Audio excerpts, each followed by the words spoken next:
Online TV में भलीकार आवा है मोहम्मद पहर शामिल करूं था हिन वक्त जो खबरों।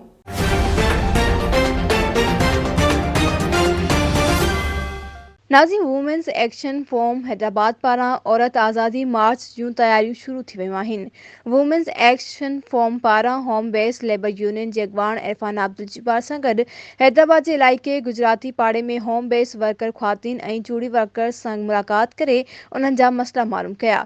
सिंध ऑनलाइन टीवी जे रिपोर्टर मूजिब उन मौक़े ते हसीन मुसरत औरत खे आज़ादी मार्च में शामिल थियण जी दावत ॾिनी ऐं उन्हनि खे घरेलू तशद्दुद ऐं हिरासमेंट बाबति कानून साज़ी जे बारे में आगाही ॾिनी। खेनि ॿुधायो त हैदराबाद में औरतुनि सां थींदड़ तशद्दुद खे रोकण जा इदारा फ़ाल आहिनि।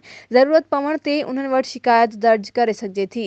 उन मौक़े ते औरतुनि संदन पाड़े में छोकिरियुनि जो स्कूल न हुजण ऐं मौजूदा स्कूल में सहूलियतुनि जी खोट जूं शिकायतूं कयूं।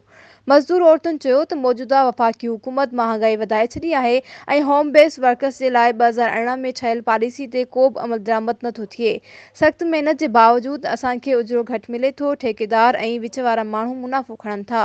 होम बेस वर्कर्स 10 लख खां मथे आहिनि पर बुनियादी घुर्जनि लाइ हुकूमत वटि का बि पॉलिसी नाहे। उन्हनि बेनज़ीर इनकम सपोर्ट कार्ड बंदि थियण ते सख़्त कावड़ ऐं ॾुख जो इज़हार कयो। औरतुनि चयो त इमरान ख़ान जे एहसास कार्ड ते पैसा नथा मिलनि ऐं घणनि औरतुनि जा कार्ड बि नथा ठहनि। ऑनलाइन फॉर्म वारो तरीक़ो ॾुखियो आहे। औरतुनि पारां औरत आज़ादी मार्च हैदराबाद में भरपूर शिरकत करण जो अज़्म जो इज़हार